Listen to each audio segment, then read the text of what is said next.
there's the bit which I want us to also look into, which is the bit of giving. All right, Giving.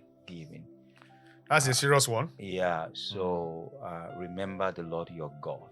You understand now? Because we need to always go back to that.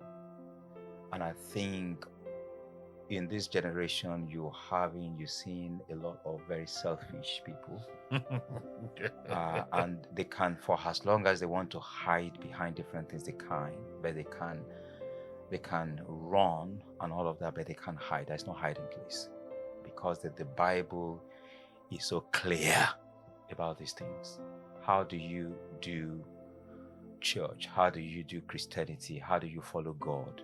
And you're not addressing the bit of giving, and not just giving yourself in terms of this is my gift, I'm giving myself, but also in terms of your pocket. All right. So we have a generation where already they are thinking, what's the point? You understand?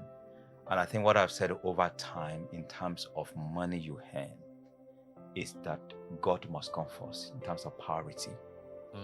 And then you can then begin to talk about other things like your bills, like investment, because that's also crucial.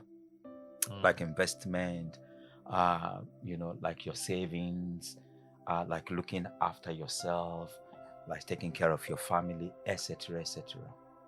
So how best can people, Christians particularly on this occasion, steward the money, whether they're receiving it from where they go to work or somebody's blessing them and all of that. I think I was sharing one with the singles. I met them.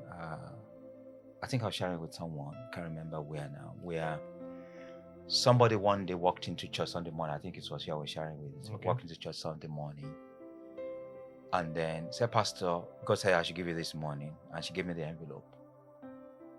And then I received the envelope from her and I blessed her, pray for her. Usually you pray and so on. And then that same day, we were inaugurating one of our area parishes. Okay. So I went there, I was invited, so I went there. And then they said, oh, Pastor Jordan, you're going to be the one to take you're going to be the one to take offering, the very first offering for this church. And then I had God loud. Okay, it was a church inaugural service. Okay. And they said I should be the one to pick the offering. To take the offering. Okay. And all of that. Okay. And as soon as they said that to me, I said, okay, no problem. I'll prepare for it. And I heard God loud and clear that money the sister gave you in the morning today, you must drop it here. It's not your money. You get it? What I'm saying? It's not your money. Okay. Already I had plans for the money. For the money, of course. And you have needs. I have needs. Yeah. But God said, drop the money. Yeah. So God gave this person the money and the person gave it to me. And God said, no, it's not your money. Also put it here. It's for here. So in terms of stewardshiping our treasure and so on, how best do you think, number one, do you think the church should keep talking to people about, or the church should just go quiet and shy away from it? No. We don't want to be labeled. It's not possible. We don't want to talk about stewardship anymore in terms of money. We don't want to talk about tithes anymore. Let's just be careful. Are we doing justice to what God has given to us by doing that? Would God hold us accountable if, as pastors, for example, we go quiet on that? Yeah, God will hold us accountable if we keep quiet about it. Because one of the reasons why God put us into that position is to tell people the mind of God, the counsel of God, not only on money, but on other things. Yeah. So we need to tell people to tell them and to inform them so that they will do the right thing. Yeah. You can't separate giving from the church. Yeah. Because that's the God financial system. Wow. Kingdom financial system, yeah. God has kingdom financial system, just like this world. Yeah. Have their own financial system. Yeah, wow. So, and for God's kingdom financial system to run, we need to tell people, and we need to explain that to people. Recently, I was telling the church, the leaders, about the financial policy, of the church. And the reason why I'm telling them this, because I told them you have the right to know how your money is being spent. Yeah. So when you know how your money is being spent, that will encourage you. Because when people know how their money is being spent, it will encourage them to give more. But however, I need to say that, giving is a spiritual warfare. Yeah. You will observe in the church or in any gathering that as you are talking about earth, immediately you switch to giving. There is a spiritual warfare. People begin to fight, within themselves. I see that severally, man. Yeah, they begin to fight within themselves, which is normal. Which is normal for everyone. That shows that we are human. But however, not like saying something like, no, it's my money. It's my money, yeah. But however, it takes someone that understand, God, that know God, to release his money. Money is not easy to part with. I was working for a pastor for my business. I was doing this graphic design and media job for a pastor years back. And then at the time, he just started the church. But it was owing me. I would do the job, do the printing and all of that for him, but he was owing me. So one day I said, hold on, pastor. How many people do you have in the church? And he mentioned them. The church was growing. I said, so why are you not paying me? I'm not putting pressure on you by asking you, but why are you not? I'm interested. I want to know. Guess what he said? He said, you know what, pastor, I don't lay emphasis on tithes. I don't lay emphasis on offering because I don't want them to see me as coming into ministry for the money. That's it. I say you're not helping them, pastor. That's the wrong thing. You are not helping them. I've seen in the church whereby I see young people, young men, coming into the church very poor, and by the virtue of the teaching, by the virtue of what they are exposed to, they begin to grow, and then before you know it, they start making money. They start growing. As a pastor, we need to let them know according to what the Bible says. We are not trying to scam them. We are not trying to tell them what is not. We are telling them this is what the Bible says. Someone like me, I started by 10%. And because I want God, I've seen God, in my life, I take it to 20%. Wow. And then from 20%, by the grace of God, I take it to 30%. Am I poor? Yeah, I'm not poor. Am I becoming? No, God is, helping me. Why do I do that? Because I heard someone preach it. Then I read in books that, there are people, I heard about someone that is paying 90%. And yet, it's growing bigger day by day. It depends on your... Yes, I know, no matter how you preach about it, or no matter how you talk about tithe, there are some people in the church that they will still not give. They will still not pay their tithe, no matter what the preacher says. You understand? Yeah. But the best thing is, understanding. When you have that understanding. But God's financial system is tithe and offering. Church of God is being run. I will buy diesel now. Diesel is very expensive. Here, you don't buy diesel here in the United Kingdom. But where I came from, you buy diesel because you need to enjoy the AC. We buy diesel to power the equipment, to power every other thing. We pay security in the church. We have 2 securities that we pay in the church. We have staff that will pay. You have to pay their money, and it's true tithe and offering. People. The Bible tells us that when you love God, there are some certain things that you do. And there are some certain things you will never do. When you love God, you have the understanding that, giving to God should not be too much for you. It says, who will sow sparingly shall also reap sparingly, and he who will sow bountifully shall also reap bountifully. Giving is established in the Bible. It's fully established in the Bible. I don't want to go into the issue of tithe here because we are having this conversation. But tithe is scriptural, both in the Old Testament and in the New Testament. I mean, talking about it's God's financial, system. I think even talking about stewardship, I think it's. And when we now talk about stewardship, comparing to money, you need to understand that. I said it earlier on that there's nothing you have that you do not receive from God. when God gives you money, part of the stewardship is that, you give that money not only to people, even to the church of God. Yeah. And I used to say this, Pastor Larry, that your tithe and offering is quite different from Samaritan offering. It's different, yeah. Project offering is quite different, from tithe that you pay. Yeah. So you don't say because you have given money to the project, so you not pay your tithe. No, it's a different ballgame. Yeah. Both, all of them attract different blessing. Yeah. So we need all to, but the bottom line is that we need to teach them. Yeah. And we need to demonstrate that transparency. Yeah. As pastors, as leaders. Yeah. Because most of them, what they thought is that they are eating my tithe. Pastor is eating my tithe. Pastor is, eating my offering. No. I'm not disputing the fact that, there are some pastors. So I'm not saying that, some pastors are not doing that. But it is not everybody. It's not all the pastors that are doing that. And let's assume that even they are even eating your tithe.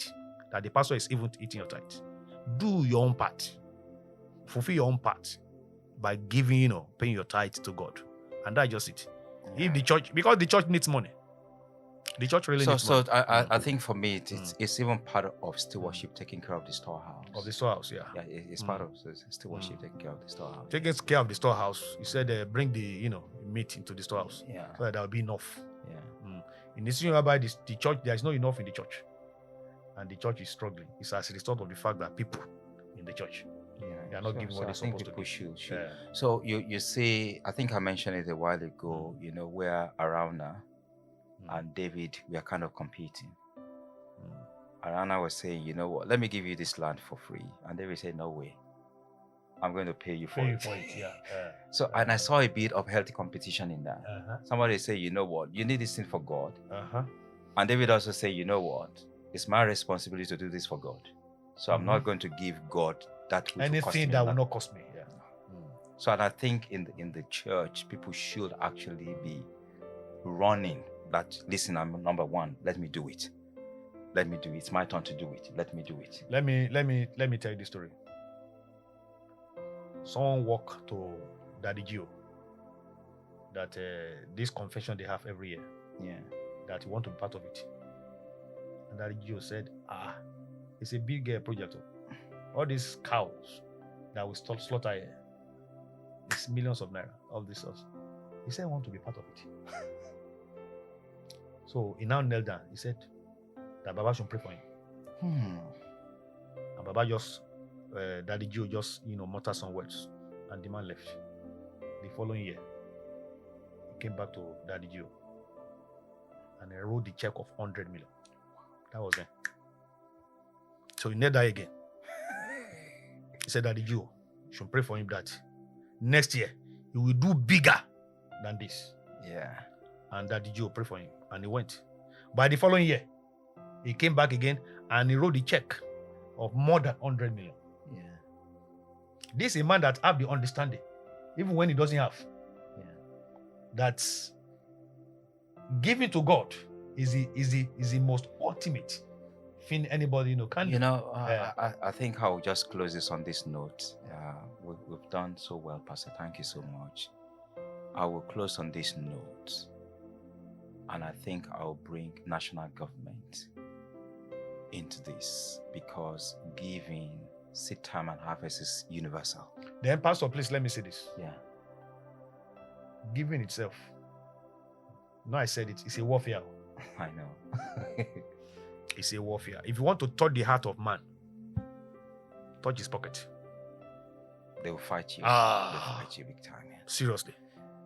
We stand in front of people every time to say tithe offering. The way they look at you sometimes like, not again. Not again. Not again. So I wanted to say, Pastor, in closing, that you look at many European countries, for example, including the United Kingdom. What they do, because like I said, giving is also universal. Seed time and harvest. Yeah, seed time and harvest, yeah. You know how many people they're caring for. How many people they're caring for. You have people coming from everywhere. Refugees, because they're running from persecution. Seeking for asylum. And all of that. You know how much. These are people they don't know.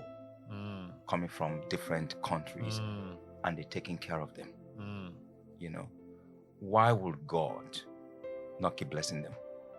Maybe we should look at it from that angle. Why would God? Because my understanding is this.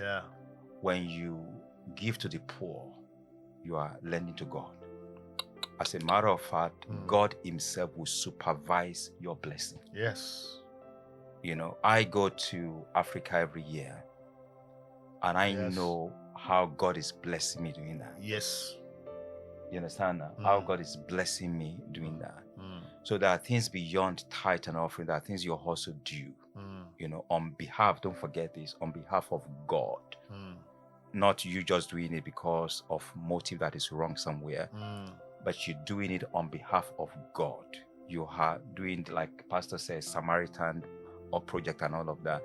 Even if you go in that direction, the blessing is also there. The blessing is also there. It's also there.